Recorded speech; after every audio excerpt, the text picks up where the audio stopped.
Hey, what is going on, guys? My name is Jet, and today I'm going over the medical supplies in the world of DayZ Standalone. It was requested by a subscriber of mine, and all the information in this video is subject to change, as the game is actually in alpha still, and developers are working their butts off trying to get new bug fixes sorted, implementing new towns, loot, and even possibly vehicles.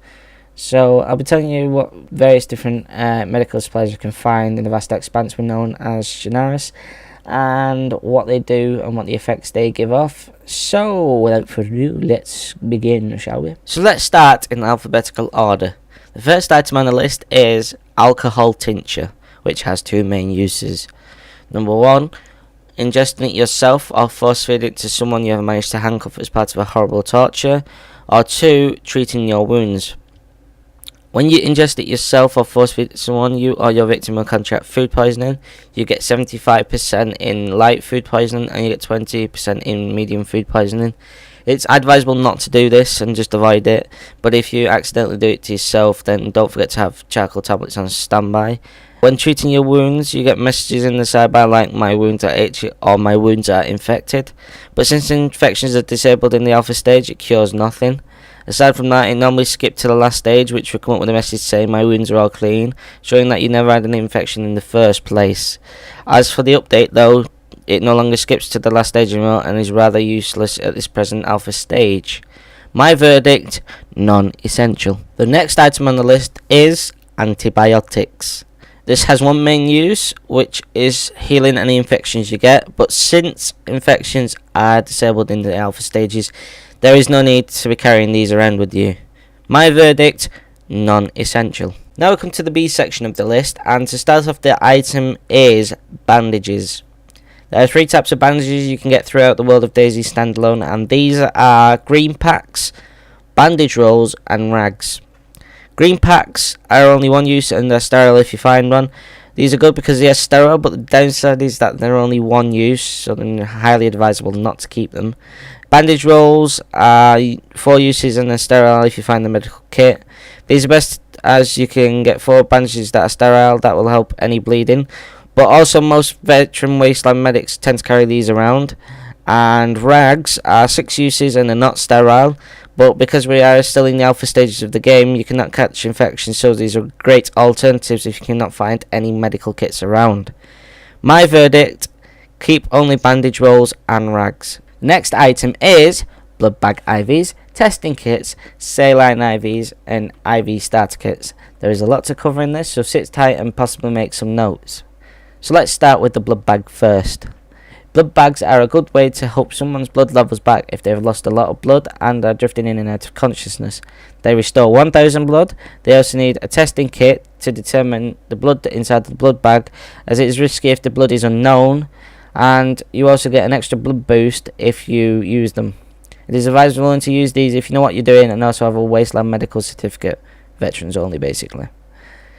Saline bags are kind of used in the world of DayZ by medical trainees and are most common. They used to restore 5000 blood back and were very OP in the world of medicine. Since then they've taken a hefty nerf and now only restore 500 blood back. There is no risk of blood complications with saline bags, and they are enough to stabilise an unconscious patient due to blood loss. Now, IV starter kits are a must-have if you're going to succeed in the world of medicine, as they are going to be needed combined with either a saline bag or a blood bag to make them functional. And as always, you need another person to help with a transfusion. My verdict, keep them all. The next item on the list is charcoal tablets. These are really handy to have with you, especially if you have food poisoning. Charcoal tablets cure light food poisoning like rotten fruit, alcohol tincture, etc, etc. They also cure medium food poisoning, which is all the above plus berries. What they do not cure is severe food poisoning and chemical poisoning. My verdict, keep a few handy. The next letter is D, and the item is defibs and EpiPens.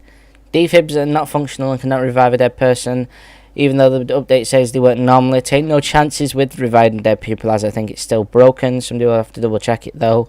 Defibs and EpiPens do not work on people with blood below 500. After the update, they do work on the people with blood below 500. They also wake people, and the shock value of a person is set to 0 when they are unconscious. My verdict, non-essential. The next item is disinfectant spray. Depending on what you want to use it for, take extreme caution when using it. There are two uses for this: ingesting it or force feeding it someone, or two, disinfecting items to stop the spread of infections. When ingesting this, you or the poor victim will get chemical poisoning, and no amount of charcoal tablets can fix this. It has a long time to work its magic, but when in full effect could end up sending you or the victim to an early grave. But at least your guts will be squeaky clean. It is best using this along with rags to make them sterile to stop the spread of infections, but since we are in alpha, infections are disabled, so it makes it rather useless. My verdict, non-essential. The next item is injection vials and syringes. The injection vial is used to fill syringes with the liquid stored in the vial. When you do this, you cannot use the syringe, rendering both implements useless. Syringes, on the other hand, can be used to test blood in conjunction with a testing kit, although this is rarely needed unless you are a veteran medic. My verdict, non-essential. The next item on the list is morphine and splints. Morphine is a must-have at all times, as you can help with broken bones either from falling or glitching or from a firefight. It's also a good thing to have if your fallen comrade has succumbed to one of these. Morphine, like the mod, fixes any broken bones you may have. It also cures any moaning and groaning. With splints, they work similar to morphine. All you need is some rags and some sticks. My verdict, keep it. The next item is painkillers. Painkillers are the most useless item in DayZ Standalone, as they do nothing, and are as useful as a wet paper bag. I think the developers put them in as a placeholder item until they code the information in, making them useful. My verdict, non-essential. The next item is vitamins. Vitamins are yet another useless item in DayZ Standalone, as they help to prevent infections and diseases. As we all know, Alpha has not implemented infections, rendering these useless. My verdict, non-essential. The last item is water purification tablets. Water purification tablets can be added into your water canteen, killing off anything that could get you a nasty infection. They are also glitchy upon use. Alpha has not implemented infections just yet, so the tablets are not needed. My verdict, non-essential. Well, that's it for today's episode. Hope it's been informative. If it has been a little too fast for you, all you need to do is rewind it and make some notes. Don't forget to like, favourite and subscribe, and take care.